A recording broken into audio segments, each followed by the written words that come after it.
Magandang araw mga kabugis, ako muli si Lito at welcome kayo sa aking channel, Malyaris Garden. Yung mga mahihilig sa bougainvillea na kagaya dito, yung mga busy sa trabaho na paisa-isa lang gusto makabuhay nila, ito yung pinakamadaling paraan para sa inyo na makabuhay kayo. Kasi kung minsan isa-isa lang kayo magbuhay, magbubuhay tayo, tuturuan ko kayo na bumuhay sa mga used na plastic bottles. Kagaya nito, buhay na. May bulaklak na. Ayan na siya. Tatanggalin natin naman at ipakita ko sa inyo na talagang ayan yung mga buhay na. Para matutunan ko, i-demo ko sa inyo kung paano yung pagbuhay natin. Ito yung cuttings na bubuhay natin. Ito yung Sophia Indiana. Kasi may mga nagtatanong kung ano daw ba yung mga klase ng variety na binubuhay ko. Ito yung bubuhay natin, Sophia Indiana. Ganito lang siya kahaba, 6 to 7 inches ang haba niya. Bubuhay natin siya dito sa mga plastic bottles na ganito. Pag nagustuhan niyo yung video ko, paki-subscribe na lang din para yung mga susunod ko pang video ay mapanood video. Ganito lang ang gawin natin. I-demo ko sa inyo. Kukuha lang tayo ng cuttings na ganito. Hindi ko na pinakita sa inyo yung pagkuha kasi mainit doon sa pwesto. Tatanggalin lang natin yung pinagbulaklakan na ganito. Yung Sophia Indiana may ibang pangalan. Tanggalin nila natin dito yung tinig dito. Pero yung dahon dito, tinig lang tanggalin natin. Huwag na natin tanggalin yung dahon na yan. Ganyan na lang. Ito lang bubuhayin natin. Naputol ko lang yung kanina ito. Mas maiksi kasi masyado para isample. Maiksi dapat ganito kahaba. Ngayon kukuha lang tayo ng plastic bottles na ganito. Panurin nyo maigi para matutunan nyo. Dito sa mga tapat na to natin puputulin. Kung may gunting kayo o kaya kuwan, tutusukin nyo lang dito. Dito sa tapat ng guhit, may guhit dyan tusukin mo lang dito ng gunting. Ayan, tusok na para kanya natin puputulan na lang yun. Kasi sayang din yung mga plastic bottles na hindi natin nagagamit, diba? Pwede natin pagbuhayan lalo kung wala pa tayong tipid hindi na tayo bibili ng na gagamitin natin. Bubutasin lang natin na ganyan. Yung takip, hayaan nyo lang dyan. Ito, ICU natin. Gawin natin, bubutasan natin dito. Tusukan nyo lang dito ng bahala na kayo basta butasin yan. Basta may butas dyan kahit 3 butas lang. Kasi ako, kung mga babae naman kayo, hindi nyo mabubutas. Ang lalaki, mabubutas dito. Kahit gunting lang. Ayan, butas na, di ba? Kahit mga 3 butas lang. Kahit malaki lang, okay lang din. Kahit maliit, okay lang din. Ayan, maliit lang ang butas. Ito isa malaki. Pwede na yan. Ganyan lang. Sabi muna natin dito. Ngayon, lalagyan natin ito ng Rizal. Maganda kung may halo na sandy soil. Pwede rin na purong Rizal pero yung bulok na. Pag hindi pa masyadong bulok, haluan nyo ng garden soil. Lagyan lang natin dito. Siksik lang natin ng konti na ganyan. Kahit hindi natin masyadong punuin, ganyan lang. Siksik lang natin ng konti. Ayan, ganyan lang.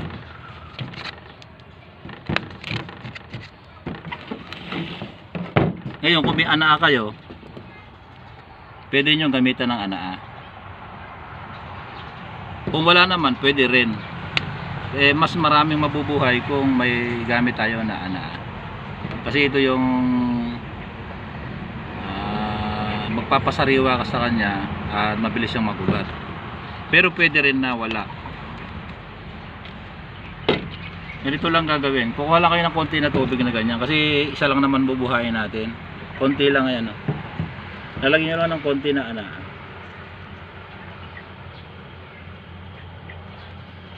Ayan, kumulay lang na ganyan. Konti lang naman kasi yung bubuhayin natin. Isa lang. Ito ibababad lang natin. Gaganyan lang natin. Kahit mga isang oras lang o kalahating oras, ibabad lang natin ng ganyan para sumipsip yung mababad siya, madali siyang mabugat. Mali pala ito. Ito pala munduring. Ito, munduring pala ito, hindi Sophia Indiana. Kasi yung Sophia Indiana, pahaba yung pahaba yung dahon niya na may guhit-guhit. Ito munduring ito. Parang dark green sana, may batik-batik yung dahon. Kamali lang ako kanina, sorry na, pasensya lang. Munduring. Ayun, itutusok lang natin dito. Dito sa rice hull na ginamit natin. Tusok lang natin dyan. Ganyan lang.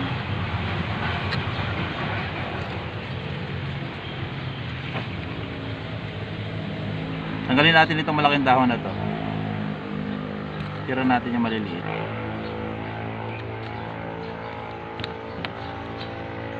Ngayon didiligan natin. Pwede na rin na pandilig ito. Pero kahit walang anaa, okay lang din. Ito nang anaa ang idilig natin. Kasi hindi naman natin magagamit, mas maganda. Ayan, idilig na natin. Pag kulang, kasi dapat basang-basa di ba? Lagyan natin ng konti na tubig.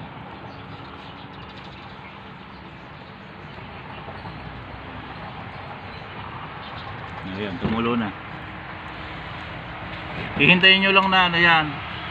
Tumulo siya hanggang sa maubos yung tubig niya na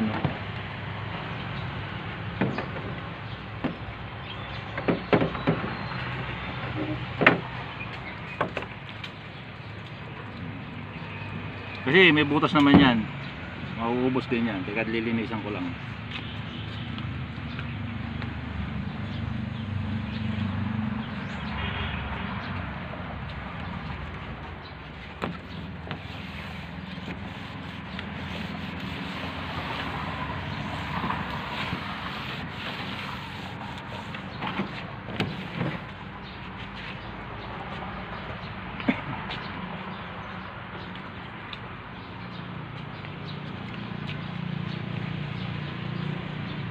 Tama-tama, di ba? Gagawin lang natin para maipasok natin dyan na maigi. Bubutasan lang, gagupitan lang natin ng konti dito. Kahit tatlo lang ang gupit, maliliit lang. Para bumuka lang siya ng konti. Maliliit lang ha, huwag yung mahaba. Para bumuka lang siya. Papasok natin yan. Dapat ito na walang singaw naka-sealed siya.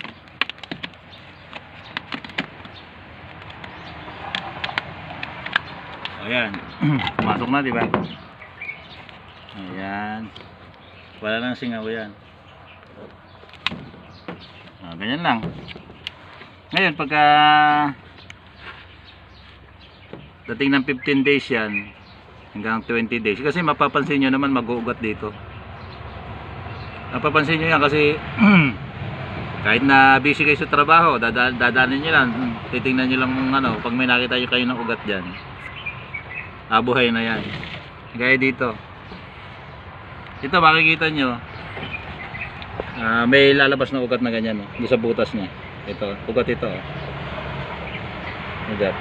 Makikita nyo rin sa mga side niya na may ugat. Ayan. Ayan, ugat yan. Makikita nyo yan. Nagwa-white siya na brown. Ayan, ugat. Kaya buhay na siya. Ganun, pagka nakita nyo na may ugat na, pwede nyo natanggalin dito yung papasingaw na kayo.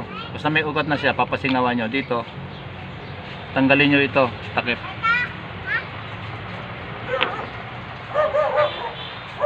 Ganun lang ang pagpapasingaw kagaya dito. Pakita ko sa inyo. Ito, buhay na. Tingnan natin, nakita nyo. Kasi yan, maghahamog dyan. Yun, maghahamog yun. Yun ay wala pang hamog, oh. Bukas may hamog na yan. Sorry, excuse me.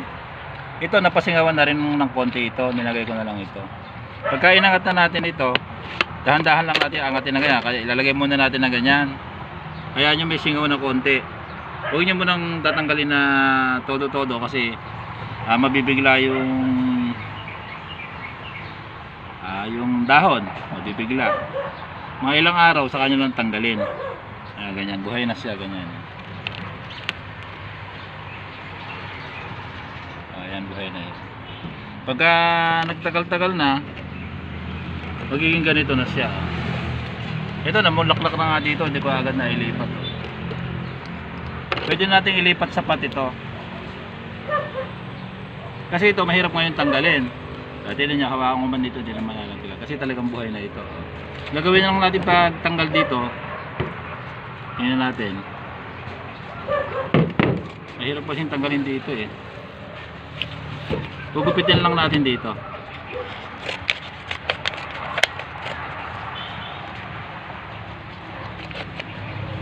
Dalawa. Para mairipat natin.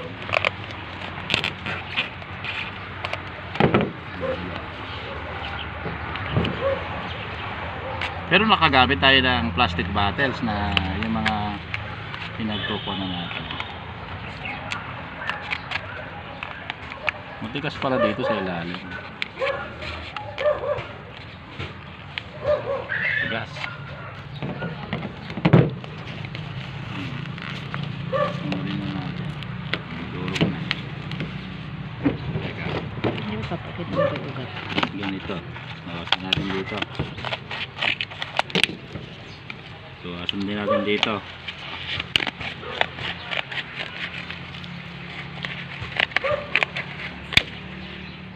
Hirap lang magtanggal pagka plastic bottle, di ba?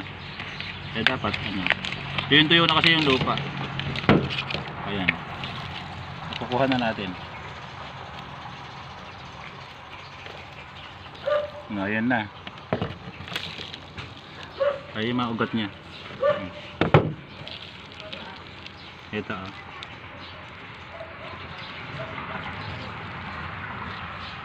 Ayan.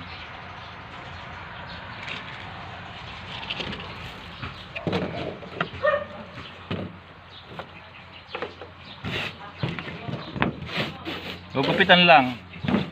Ayan naman, buhay na yan. Ang gagawin lang natin dyan, pag nakaganyan na, pwede na natin iripat.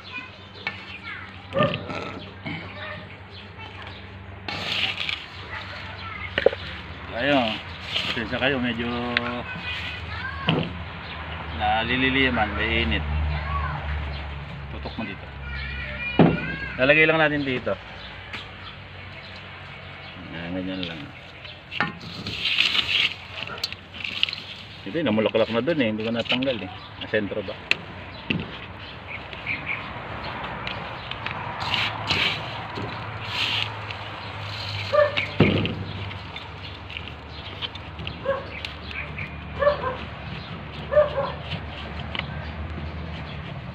Saka natin diligan.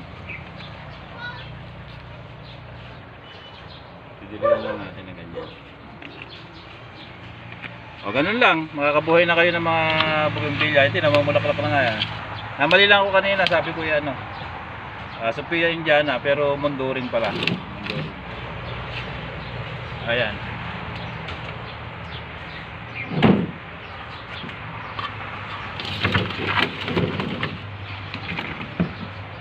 Ayusin natin. Mabuhay na tayo, di ba?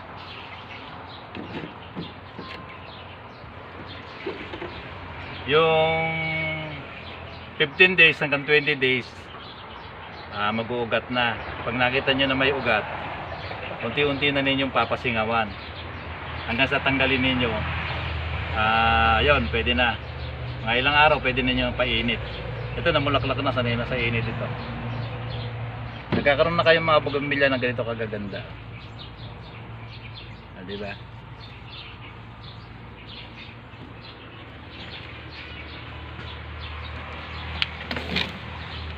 Dito na lang at maraming salamat sa patuloy na panonood nyo ng mga video ko. Bye-bye.